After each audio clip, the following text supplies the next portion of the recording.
G'day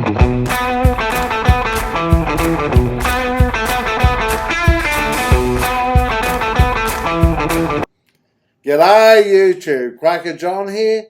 Today I have Alan with me to discuss the aftermarket exhaust on the Vulcan S. G'day Alan.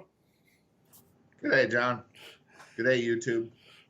Alan is a subscriber of the channel, a regular on livestream and a regular in the chat videos on my channel. Alan lives in Michigan, USA, and of course I'm in Brisbane, Australia. Okay Alan, let's get started. What types of aftermarket exhausts are available for the Vulcan S, and what are the benefits of each? Good questions, and we've talked about this a little bit, but first and foremost, I want to take a little time here to apologize to anybody that watched the last video when we discussed or talked about the tires, Pirelli, the Angel GTs. When I reluctantly watched that later, I saw that the camera was moving quite a lot. So I want to apologize to viewers for that. The reason for that is it sits on a table. Obviously, when I was reviewing my notes, I was bumping the table and messing around. So I apologize. I'm cognizant of that. I will not do this time. So please bear with me and again, accept my apologies. But to your question specifically about what types of aftermarket exhausts are available and what are the benefits, there is a myriad of aftermarket exhausts and whatnot for specifically the Vulcan S. And to name just a few, that would be Mazzari, Delkovic, Arapovic, I think is the way you pronounce that, Two Brothers, Vance and Hines, Aero, Dan Motor, probably a lot of others.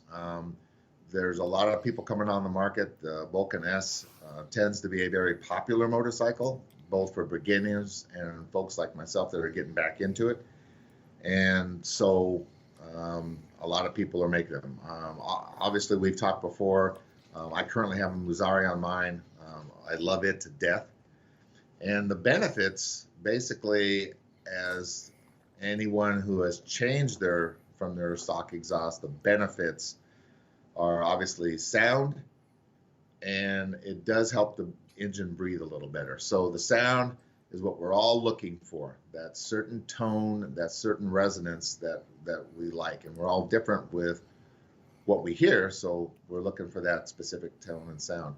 And because it's a free-flowing exhaust versus the stock, it does allow the engine to breathe a little better. So you're going to gain a few horsepower on it.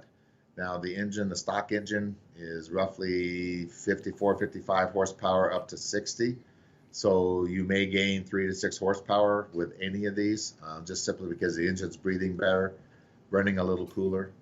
But those are the benefits, and more specifically, it's that sound that we're looking for. Okay, so what are the differences between the materials that they use in constructing an exhaust? Again, that's a good question. What they'll advertise, what all of them advertise, from Mazzari on down, is that they're made of stainless steel. And that's kind of a key component, but maybe not necessarily well understood. And what I wanted to kind of stress in this case, in the old days, aftermarket exhausts were basically made out of mild carbon steel.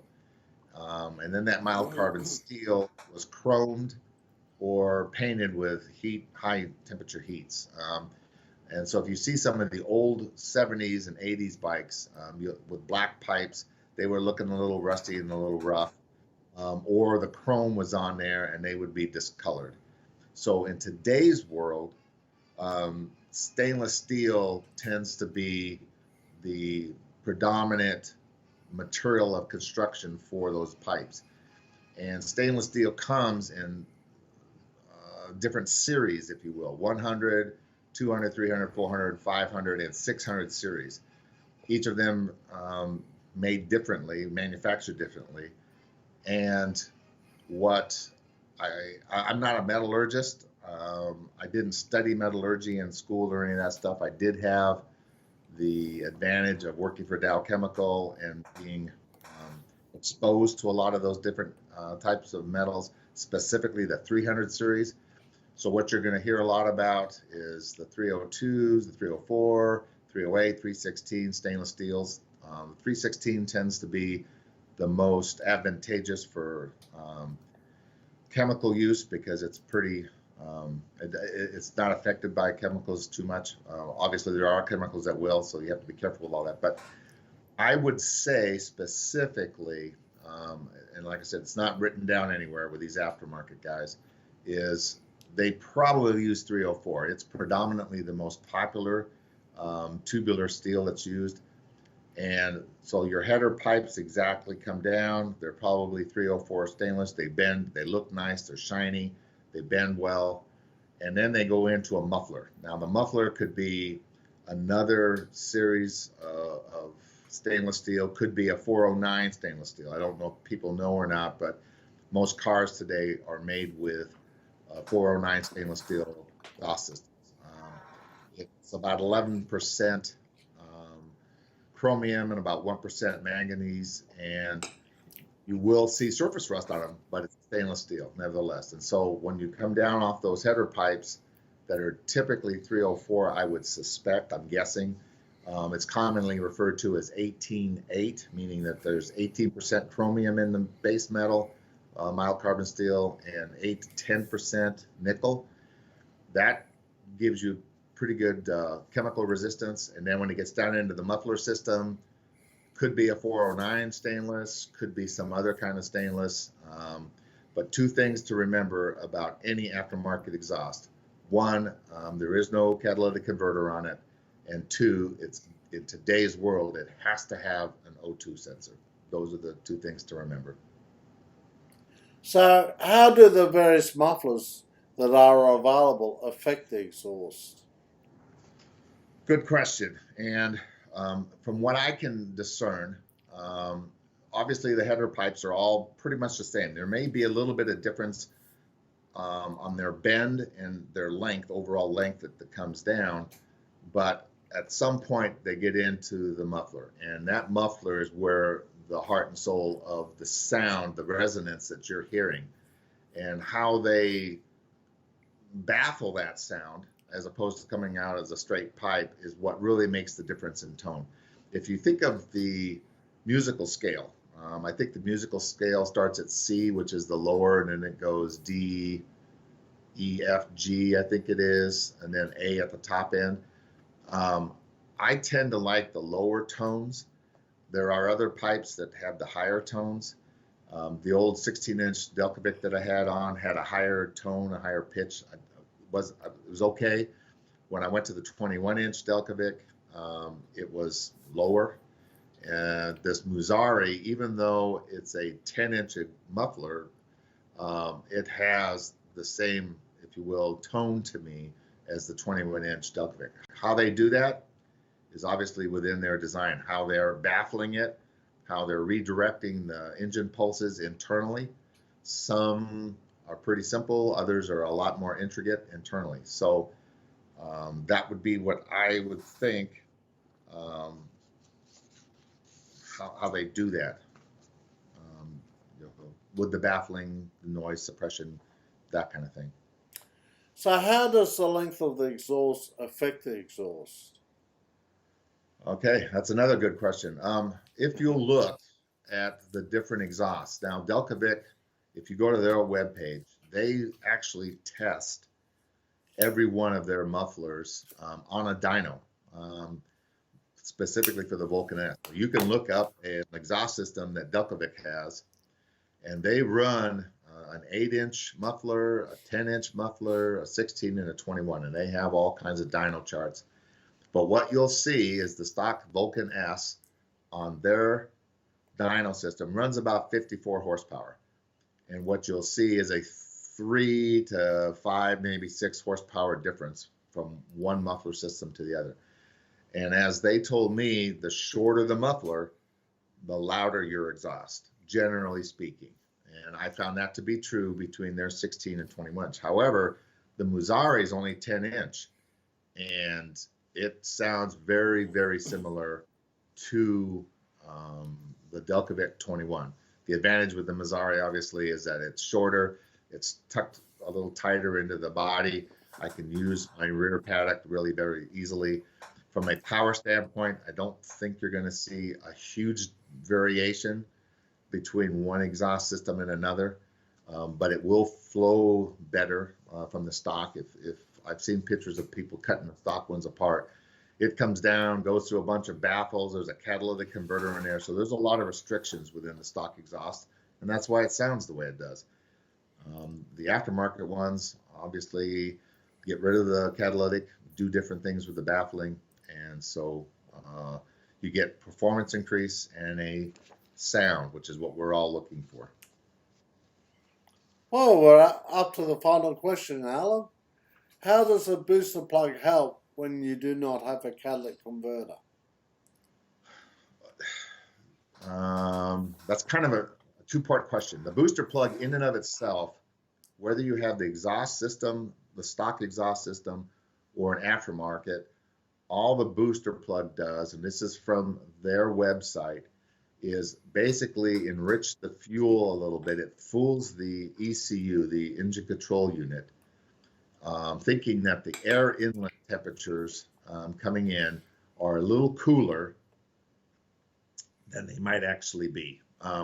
So what that does is it allows the ECU to put a little more fuel on the lower end. So from right off idle, 1,200, 1,300 RPMs, up to about 3,500, you'll get a little more fuel, according to the designer, the guys from Booster Plug, about 6%. And then after about 3,500 or so, maybe 4,000 RPMs, it doesn't really impact anything. So that's all the booster plug basically does. When you're talking about the catalytic, obviously that's a whole different parameter. What the catalytic is doing is, as we talked about what's before, it heats up, has a myriad of different high-tech metals in there, platinums and other stuff. And what it's doing is basically burning up any unburnt exhaust, hydrocarbons, nitrous oxides, the rest of that, and reducing those levels so it meets emission standards. Now, an interesting thing, a little thing about that was I just recently read an article where, because of the aftermarket metal, if you will, the monies that you can get from an aftermarket, people are stealing catalytic converters off of cars. They go underneath the cars and they cut the exhaust, the mufflers off, the catalytics off, and then they take them and they sell them because they're getting money, from the sale of that precious metals.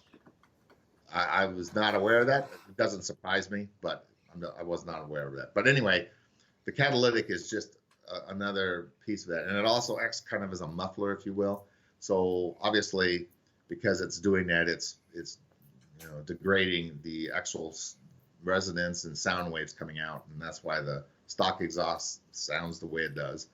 And like I said, that's why the aftermarket exhausts sound better, because that resonance sound is at a different tone or pitch, and that's what we're all searching for, I think. I mean, I love my Musari exhaust. It's got the right tone and pitch. It looks good on the bike. So I'm very, very happy with the Musari exhaust. That's credit to the Musari folks for doing that. But anyway, I was just checking over my notes. Yeah, and what I found specifically with the aftermarket exhaust, what you're going to find is that there's going to be a certain RPM range that obviously sounds the best. And for me, that ranges between 4,000 and 5,000 RPMs, which tends to be about 50, 55, upwards to 65 miles an hour, which is where I tend to ride. So all of that stuff plays and comes into play when you're riding your motorcycle. The RPMs you run at, the speeds you run at, the sound that you like, all of those things. So that's all I can tell you about them. And you'll just have to make your own personal choice as far as what sounds the best to you. Okay, well, thank you very much, Alan, and for the information that you've given tonight. Now, if you would like Alan to discuss any particular subject about the Vulcan S, leave a comment under the video and we will look into it. See you, mate. See ya. Thanks everybody. Thanks for watching my video. If you enjoy my videos, subscribe to the channel. The Quacker John Vulcan S show is on every Friday night at 10 PM Brisbane, Australia time. You are most welcome to join in. You are most welcome to join the Quacker John chat room, and the link for your invitation to join the chat room is in the comments under the video. I have published a book called My Kawasaki Vulcan S Adventures, and it is available on the Amazon website. See ya!